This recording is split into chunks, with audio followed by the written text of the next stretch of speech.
Hello, Billy Grant here again. I'm just going to read a bit of chapter 4 from this book that I've done a few other videos, 10-minute videos, to introduce people to the book. And the reason for that being, most people would look at a book about Christianity, and if they're not interested in it, would walk past, presuming that it's the usual pitch about Christianity, when it's not. I'm actually challenging Christianity and offering a different perspective of it. That is essentially what I see as being the purer message within Christianity that most people are not seeing, in my opinion, that are Christian, and that then other people have actually rejected because they reject Christianity. So this chapter is called, it's chapter 4, and it's called Our Behaviour is More Christian Than We Realise. So, recently I received an email asking me if I would do the church readings on the following Sunday. The specific readings were 1 Kings chapter 19, verses 1 to 12, and 2 Corinthians chapter 4, verses 1 to 12. Having done readings before, I enjoy spending a few days with them to see what I can learn just by holding them within me for those few days. This learning tends to be more via revelation than in the usual didactic way of acquiring knowledge through studying, reading, or listening, etc., even though I usually learn something via that means at the same time. So I listened to all of Kings on Bible Gateway to get a broader picture of what it was about and to give me a feel for the spirit of how to offer the reading. And to me, both readings seem to be about how difficult it is to actually live in a Christian way.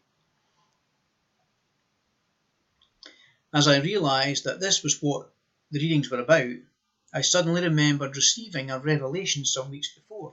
The revelation had been about how we have become conditioned into functioning psychologically rather than functioning psychospiritually.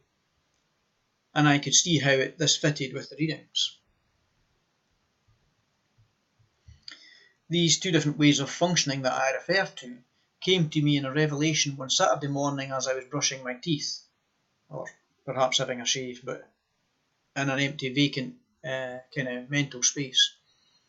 You could call it receiving my daily bread by being in a more receptive space than I would be once the day got going. Suddenly, in the familiar way of revelation, something was simply deposited in my mind as the answer or solution to a subconscious question that I was holding. It pretty much always arrives complete, but sometimes I am playfully left to put the last bit together. On these occasions, what I receive tends to be a bit more abstract, and so I can tell that there is a little work left for me. So here I was brushing my teeth when, flash, I got it. We live psychologically instead of psychospiritually. In other words, we live in a way where the soul, the psyche, psychological is the soul and logic, psychological. So where the psyche or soul is overly caught up with logic, reason and thought, rather than remain attentive to the guidance of spirit. And that we unconsciously live out of following our conditioning rather than consciously watch for our actual present moment truth. So suddenly I now had a very clear higher context for the readings. We live out of following our self-logic and therefore our own self-discernment of right and wrong, when we should live by following the spiritual guidance that is always there for us to tap into when we seek it. This being what I see as the way of Christian living. And this is where I'm saying I see that what's being taught out there in the name of Christianity is still functioning in an un-Christian way. So here we go. Now, from all of the training that I had done over the years, I get why we do this. We unconsciously do it to feel secure in the world, calculating the next best move based on previous past experiences and the likelihood of suffering and survival. But perhaps this is also self-righteous behaviour when we try to be in charge of our own life, rather than have faith that there is a holistic or Holy Spirit guidance directing our lives for us, and that all we have to do is tune into what it is offering, knowing that there is something that creates, loves and guides everything in service of a greater coming kingdom for all. But then in fairness, how can we be expected to function in such a way when we have never been shown that such a thing exists? never mind know how to do it. In fact, we have also never had anything like this evidenced to us to learn from. Although it's there all the time, we don't see it because we're functioning psychologically. Or our language inhibits us because we call it coincidences, or we say, oh, the penny just dropped, or I've just suddenly realised this or that. So our language inhibits us from seeing the guidance as well. And that language, again, comes from our psychological functioning. It's the language of the ego, because the ego is always trying to esteem itself to feel safe because it's living in disconnect. So it kind of all goes round in a circle. This was actually the moment that I received the subtitle for the first book, The One Who Shows the Way. As it was still in the editing stage, the actual subtitle then becoming Evolving Humanity from Psychological to Psycho-Spiritual Living. It also fitted with what I had been experiencing for the past 12 years and with what I had been reading through Watchman Nee's writings, although my understanding had not been this clear until now. Suddenly I had been graced with the eyes to see it.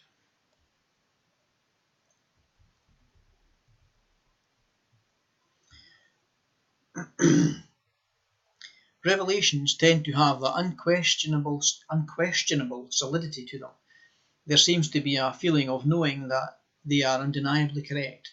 I think we confuse revelations for realizations because the realization happens an instant later, and we don't catch the revelatory nature of what just happened. For me, realizations have a different structure to them.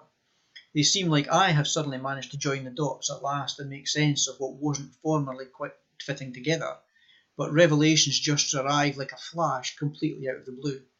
This is also the type of experience that evidences for me that we are actually far more Christian than we realise or tell ourselves that we are.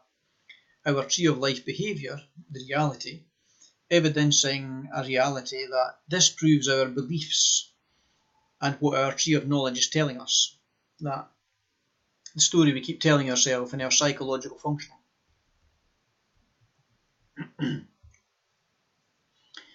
A few months after having completed the first book, I found myself feeling for where I was as I settled back down into life again. As part of this searching, I had also been feeling for what the context of a second book might be, especially given that it would probably also help me answer this question. So, having been in that space for a few months, I suddenly noticed, or realised, that I seemed to be reaching out of my mind into the energetic space beyond myself, groping for some kind of answer. It felt a bit like what a bat might be doing when it uses its sonar echolocation to see where it's going, pinging curiously out into space and waiting for guiding information to return. In these moments, it is as if I am transmitting a question out into an eternal universe consciousness to see what answer or offer comes back. It is as if I am psychically groping into the universe, calling out for some sort of help, and subconsciously expecting some kind of response. So what is it that we are actually doing when we unconsciously do this? Is it not a bit like holding time and space open for some realization or revelation to come to us in relation to what we are trying to resolve? Be the response something that we would normally call a thought or a realization or an idea or an intuition, etc. But what if this is pretty much the same as what religious people do when they reach out to what they call God? This being when they knowingly and deliberately interact with something out with and greater than themselves. And then what if we do exactly the same thing, but with a desired want or outcome in mind? Would that behaviour not be similar to prayer? Longingly calling out into space for something to happen that is important to us, and unconsciously reaching towards something greater and external to ourselves for help, even though we, in our tree of knowledge functioning, tell ourselves that we don't believe in something like this.